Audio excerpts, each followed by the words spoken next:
저는 지금 전주에서 작업을 하고 있고, 과거에는 뭐 대학에서 강의도 하다가 지금 뭐 붙잡은 지 30년이 좀 지났습니다. 나름 아버지의 피를 좀 이어받은 것 같습니다.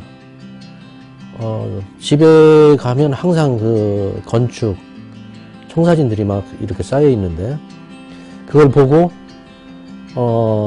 스케치북에다가 옮겨서 그리는 작업들 많이 했어요. 동물 정밀묘사 과제문을 냈는데, 근데 담임선생님이 이름을 부르더만 나오라는 거예요. 나갔더니 뭐라고 하냐면, 과제문은 네 스스로 해야 되는 것이지 누나나 부모님이 해주는 게 아니다라고 하고 내가 손바닥을 맞은 적이 있어요. 한 이틀에 걸쳐서 다시 그렸는데, 더 정밀하게 더 정성을 다해서 그렸는데, 그 다음에 제출하고 또 맞았어요. 나중에는 미술 시간에 다른 수채화를 하는 시간이었는데, 제가 일부러 그 정밀묘사를 그 시간에 했어요. 그때서 선생님께서 인정을 해주셨고, 근데 가정 형편이 뭐 부모님도 안 계시고 그러니까 외할머니의 그 지적이 많았어요. 그래서 실업계를 가서 은행에 국민은행 입사해서 다니다가 제가 뛰쳐나와서 이대를 가고 석사를 하고 박사를 했습니다. 22주의 작업을 했습니다.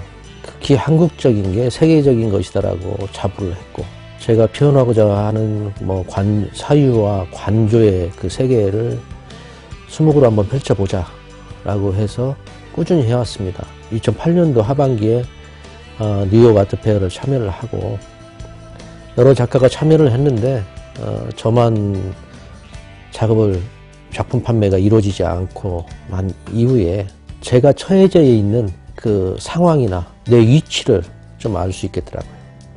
그래서 다녀와서 뭔가 새로운 시도를 하다 몸부림치다가 우연치 않게 장모님의 그 자개농을 보고 영감을 얻었죠. 저희 집에 새들어 살았던 한 아저씨가 자개농 공방을 했고, 조개 껍데기를 뭐 물에 담그기도 하고, 그것을 말려서 얇게 잘라서 어떤 동물의 형태나 그다음에 식물의 형태를 뻔을 떠서 실톱으로 갈고 붙이고 칠하고 하는 것들이 봐왔어요.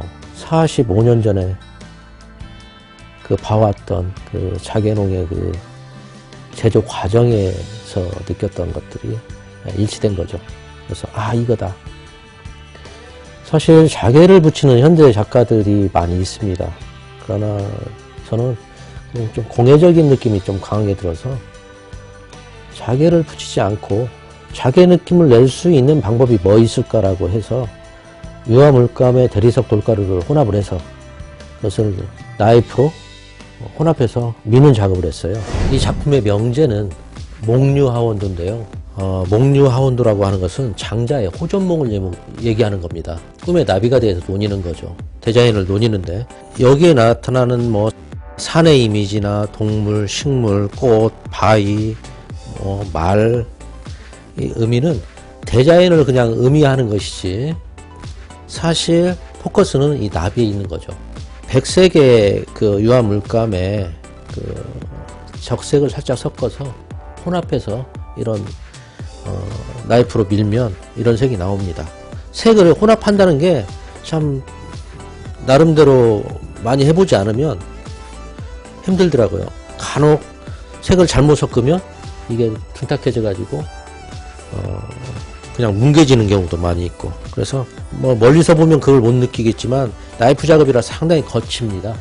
거치지만 어느 정도 거리를 떨어져서 보면 자개를 붙여놓은 듯한 그런 느낌들이 강하다고 그래요. 제 작품의 그 바탕을 오방색을 많이 써요. 오방색은 원래 제가 뭐 한국화를 전공했기 때문에 오방색을 많이 쓰기도 하지만, 이것도 유년 시절에 만장을 이끌고 가는 뒷동산으로 가는 꽃상회들을 많이 봤어요. 꽃상회의 그 오방색이 의식 속에 좀 깊게 잠재되지 않았나 그런 생각을 해보고요.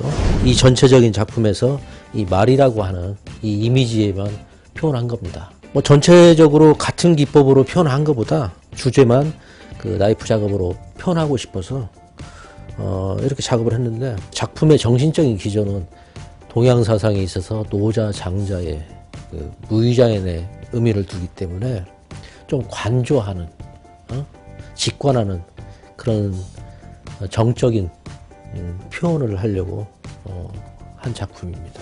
화양연화라고 하면 중국의 그 영화가 떠오르기도 하는데, 일생에 있어서 가장 화려했던 그 시절을 의미합니다. 그 시대에 화려했던 문화의 용성이라든지 그 찬란함을 의미하죠. 전북 도립미술관에서 백제 문화유산 유네스코 등재 뭐 기념으로 해서 한 전시가 기획전이 있었어요.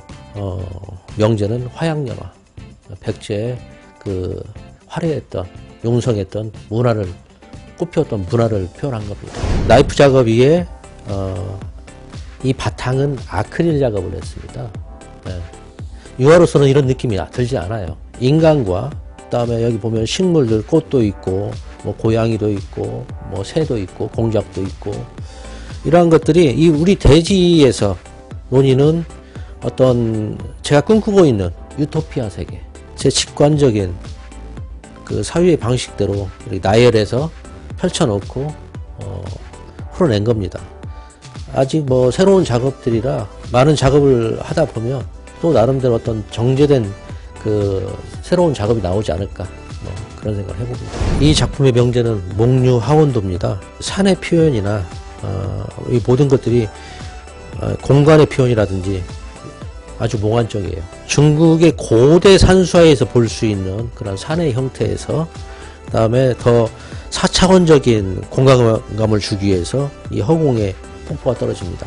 점차 그 공간감을 3차원에서 4차원적인 느낌을 주려고 한 최근의 작품의 시도입니다. 제 작품에 있어서 어떤 시대성을 얘기하는 건 아니거든요. 저만의 놀이이고 저만이 느낄 수 있는, 작업을 통해서 느낄 수 있는 행복감을 풀어내면 내 작품의 어떤 작품성을 표현하면서, 저는 노자 장자 사상의 그 무의자연의 중심을 줬기 때문에 우리가 사실 그 현실에 있어서 너무 각박하고 힘들어할 때 찾고자 하는 것은 자연입니다. 자연으로 돌아가고자 하는 어떤 회귀정신. 제 작품을 통해서 뭔가 이상세계, 내가 꿈꾸었던 유토피아, 그런 세계를 표현함으로써 제 작품을 보는 많은 관객들이 또 같은 느낌의 그런 관조를 느끼고 어떤 사유를 느낀다면 더더욱 좋겠죠. 흐르는 물이 흐르지 않고 고여 있으면 썩게 되어 있어요. 그래서 제가 죽는 날까지 제 작품의 변화는 계속될 겁니다. 이 다음 작품은 또 어떻게 변화될지 제 스스로도 모릅니다. 그렇지만 예전의 작품은 좀 정적이고 좀 너무 고요하다라고 할까? 그런다면 지금 현재 작품들은 좀 뭔가 자유분방하고 좀 놀이 같기도 하고 발랄함, 유쾌함, 그런 느낌도 가능하겠다. 즐기면서 작업을 해야 되겠다. 그런 생각을 많이 합니다. 그래서 좀 더 유의적이고 화면 구성도 더 어느 틀에 얽매이지 않고 자유분방함을 그쪽으로 좀 몰고 나가서 작업을 하지 않을까, 그런 생각을 합니다.